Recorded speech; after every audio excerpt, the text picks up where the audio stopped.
Wa habari EATV saa moja upo na Mexaudi Mtena. Sasa ni wasaa wa habari za kimataifa ambapo mkutano wa mawaziri wa mambo ya nje wa mataifa ya G7 umeanza nchini Canada ambao unajikita kujadili masuala ya usalama, mwenendo wa vita vya Urusi na Ukraine na amani katika eneo la Mashariki ya Kati. Hayo na mengine mengi, Samson Charles huyu hapa kwa mkusanyiko zaidi.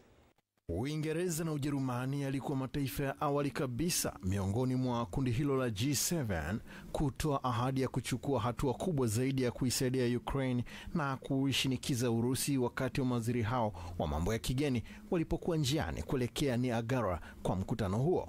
Akitangaza uamuzi huo, waziri wa mambo ya nje wa Uingereza Yvette Cooper alisema nchi yake ingelitangaza hatua kali zaidi dhidi ya usafirishaji wa gesi ya Urusi kwa mwaka ujao ili kushinikiza Moscow kukomesha vita vyake nchini Ukraine.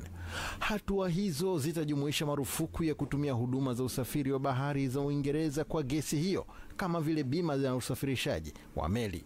Uamuzi huo, kama utatekelezwa, utazuia huduma zozote za Uingereza kutumika katika usafiri wa gesi ya Urusi kuelekea nchi ya tatu. Tayari Uingereza yenyewe ilishapiga marufuku kuingiza gesi ya Urusi tangu mwaka 2023. Waziri huyo mambo ya kigeni alitangaza pia kwamba nchi yake itatoa msaada mwingine wa paundi milioni 13 kwa ajili ya ukarabati wa miundombinu ya nishati ya Ukraine wakati huu wa majira ya kipupu yakianza. Na kwingineko, mahakama moja nchini Gabon imewahukumu kifungo cha miaka 20 mke na watoto wa kiume wa aliyekuwa rais wa nchi hiyo aliyepinduliwa mwaka 2023, Ali Bongo. Silvia Bongo na mtoto wake Nourdenin Bongo Valentin walitiwa hatiani bila wenyewe kuwepo mahakamani siku ya Jumanne, Novemba 11.